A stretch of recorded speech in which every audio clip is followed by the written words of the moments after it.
Jansangram news, बातमीची सत्यता हीच आमची ओळख।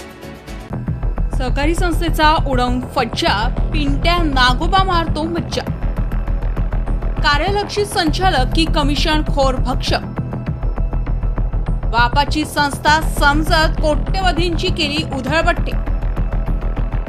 शासकीय नियम झुगारत कमिशनसाठी बांधली इमारत। प्रलंबित चौकशी पूर्ण होणार की थेट न्यायालयात बोलणार?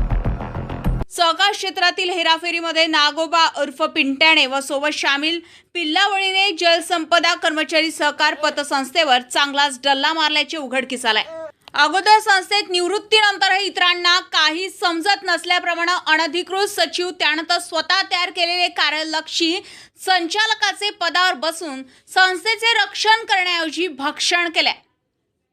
छोट्या भक्षणाची सवय लागल्यावर मोठा डल्ला मारण्यासाठी पतसंस्थेच्या सभासदांची, सहकार विभागाची किंवा कुठल्याच शासकीय अधिकाऱ्यांची परवानगी न घेता संस्थेकडे जमीन खरेदीसाठी 43 लक्षाचा निधी असताना सहकार विभागाने दिलेल्या परवानगीनुसार 78 लक्षाची खरेदी किंमत दिली असताना जमिनीच्या दुप्पट किमतीने 1,45 लाखाची जमीन खरेदी करत माया गोळा केली। इतक्याने पोट भरले नाही तर संस्थेची इमारत बांधकामासाठी 1,01 लाखाचे अंदाजपत्रक तयार केले असताना 3,60 लाखाचे काम केले। यात विशेष म्हणजे सदर कामाची कुठलीच निविदा प्रक्रिया न करता जवळीकांना अग्रिम रक्कम देऊन गडबडीत नियमबाह्य बांधकाम सुरू केले।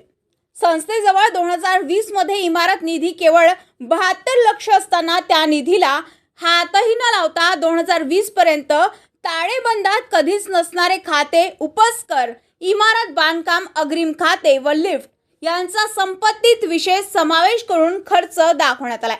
त्यामुळे हा निधी आला कुठून, कुठे 3,61 लाखाचा खर्च पिंट्याच्या बापाने दिला का, हा चिंतनाचा विषय।